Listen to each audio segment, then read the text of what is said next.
Put a diamond number 16, Mr. Donaghy. Call me a lady once more and I'll fill you full of lead. Hello everyone, welcome back to the channel today. Today's topic is to explore the dark side, the hidden corners of the Hollywood underworld. One of the names that aims to speak up and expose those dark sides is Maureen O'Hara. She is one of the greatest icons of classic cinema who broke that code of silence. She left a list. Only 5 names. But enough to make the whole industry shiver. According to her, they are people who never appear on movie posters. They don't need to be honored at the Oscars. But they can decide who is famous and who will disappear.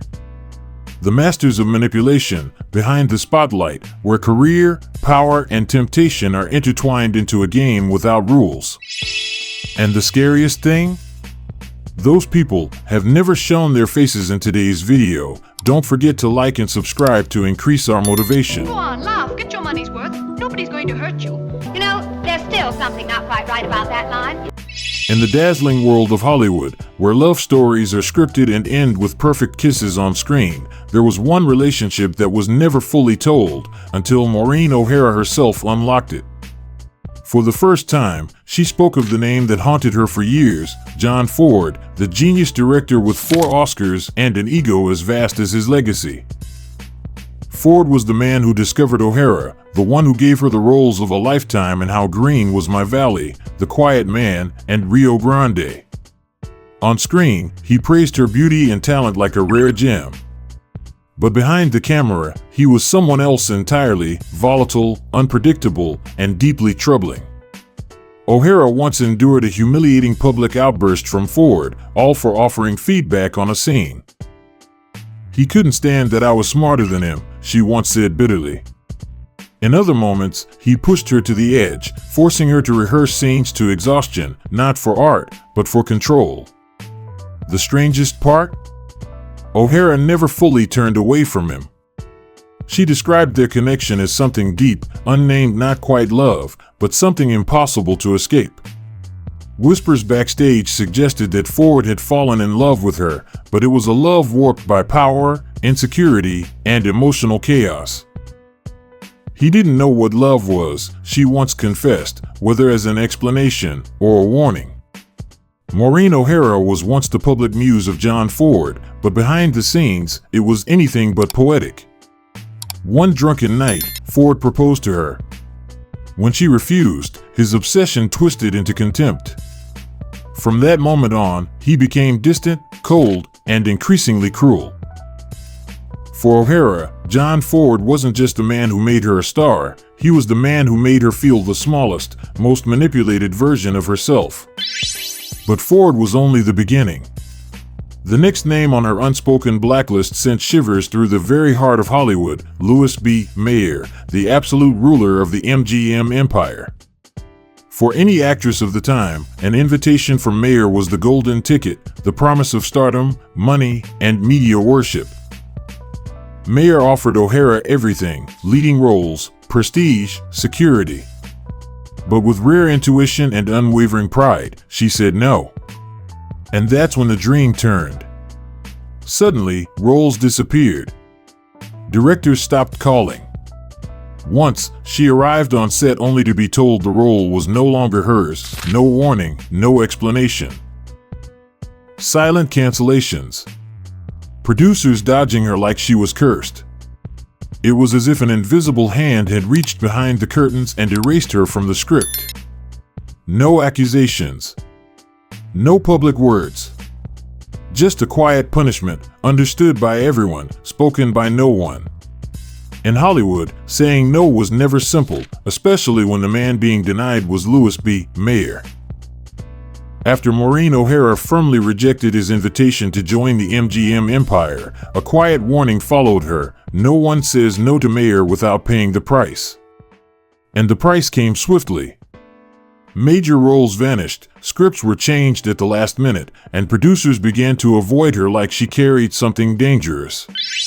At MGM, where Mayer controlled not just movies but the private lives of his actresses, O'Hara realized she had stepped into forbidden territory. But if Mayer represented calculated power, Howard Hughes embodied silent obsession. The eccentric billionaire, whose empire spanned aviation and film, didn't just own companies, he believed he could own people. From the moment he first saw O'Hara, he was captivated by her beauty and presence. Lavish gifts, long handwritten letters, irresistible offers, all part of his plan to make her part of his world. But O'Hara refused. Not because she didn't know the cost of defiance, but because she understood it too well. And then, almost as if scripted, the retaliation began. Contracts were quietly canceled.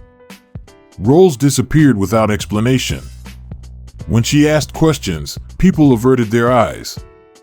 In Hollywood, turning down someone like Howard Hughes wasn't just a decision, it was a declaration of war. In a world where money and influence could buy almost anything, Howard Hughes demanded something more: total submission. For those who dared to reject him, the price wasn't just a lost role, it was their freedom. Unmarked phone calls, shadowy stalkers, and forced encounters became part of a secret control system Hughes imposed on the women who refused him.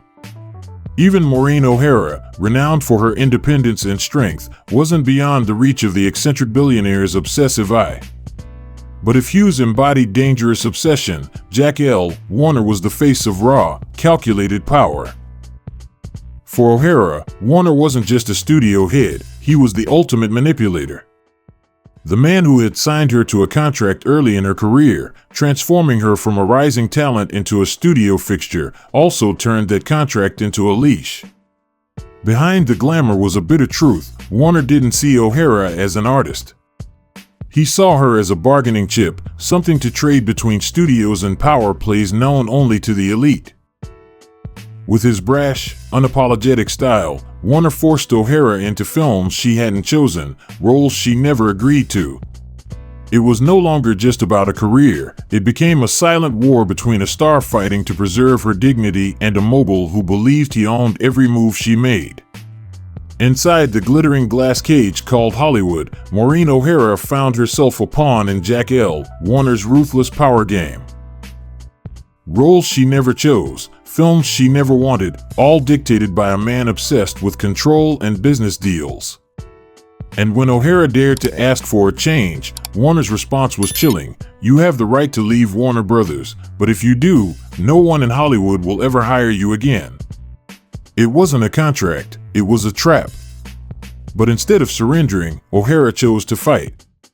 She stepped into the spotlight, using the very media that had idolized Warner to expose the truth. Interviews, headlines, and a wave of public support helped her pull back the curtain on the manipulation that had trapped her and so many others. In the end, she didn't just win her case, she reclaimed her right to choose her own career. And Jack L. Warner, the most powerful mogul in Hollywood, had no choice but to back down. The cost was heavy, her reputation took a hit, her career stalled, and her relationships in the industry grew more fragile than ever. But O'Hara never regretted her choice. Because in Hollywood, battles are inevitable, and if she hadn't fought back, she would have lost the one thing she valued most: her freedom as an artist. Warner may have ruled an empire, but Maureen O'Hara was the one who dared to reclaim her throne. During the golden era of Hollywood in the 1940s and 1950s, Maureen O'Hara stood as the embodiment of fiery beauty and unshakable pride. But behind the glamour, she found herself in a silent showdown with a nameless force, a shadowy mogul who never showed his face in public, yet had the power to make or break stars with a single phone call. According to memoirs and confidential records revealed years later, O'Hara was summoned to a secret meeting on the top floor of a major studio. There, she was offered a lucrative role in a major production, in exchange for silent compliance with unwritten rules, known by all, spoken by none. Maureen O'Hara stood her ground. She looked him in the eye and refused. She was an actress, not a product to be owned. And from that moment, the machinery of quiet retaliation began. Roles vanished. Contracts dissolved without explanation. The press turned on her. Headlines painted her as difficult, temperamental, and troubled behind the scenes. No evidence. No truth. Just a carefully orchestrated smear campaign, repeated until the public believed it. But the most chilling part wasn't the lies, it was the silence. No one in the industry stood up for her. Because everyone knew, crossing that man was career suicide. Once one of the most sought-after actresses in Hollywood, Maureen O'Hara found herself quietly pushed aside by a calculated smear campaign. Rumors spread rapidly, contracts were revoked without explanation, and the film industry fell into silence, as if someone had flipped a switch. The breaking point came with a leaked photo, allegedly showing O'Hara in a private and disoriented state on set. Though completely unverified, the tabloids pounced, turning a symbol of strength into the subject of scandal and suspicion. But later, the truth began to surface. The photo was staged. Experts pointed out multiple inconsistencies. The lighting didn't match the shoot day, shadows fell the wrong way, and the woman's face was suspiciously blurred, as if composited from several sources. A lighting technician even confirmed, "O'Hara wasn't on set that day, we were shooting 60 miles away." Though the truth eventually emerged, the damage to O'Hara's reputation was devastating. And in Hollywood, where silence can be just as powerful as action, the most frightening part wasn't the false stories, it was that no one dared to speak up for her. Under the blinding lights and dozens of cameras aimed directly at her face, Maureen O'Hara stepped forward, not glamorous, not polished. Just a woman with a steady gaze, an unshakable stance, and a dignity that would not be negotiated. The room fell silent. No camera clicked. No whisper broke the air. And then she spoke, clear, unwavering, "I will not trade my honor for the role. If I have to leave, I will leave with my head held high." One sentence. But it cut like a blade through the very core of Hollywood's unspoken rules, the kind everyone knows, but no one dares to name. Her words weren't just personal defiance, they became a declaration for the hundreds, perhaps thousands, of women in the entertainment industry who had been forced into silence for decades.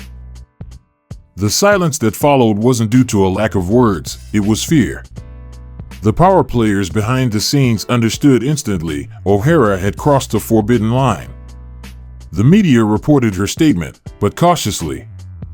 The studios turned their backs. Yet to the public, especially to women, Maureen O'Hara was no longer just an actress. She was a symbol. A woman who stood tall when the system expected her to bow.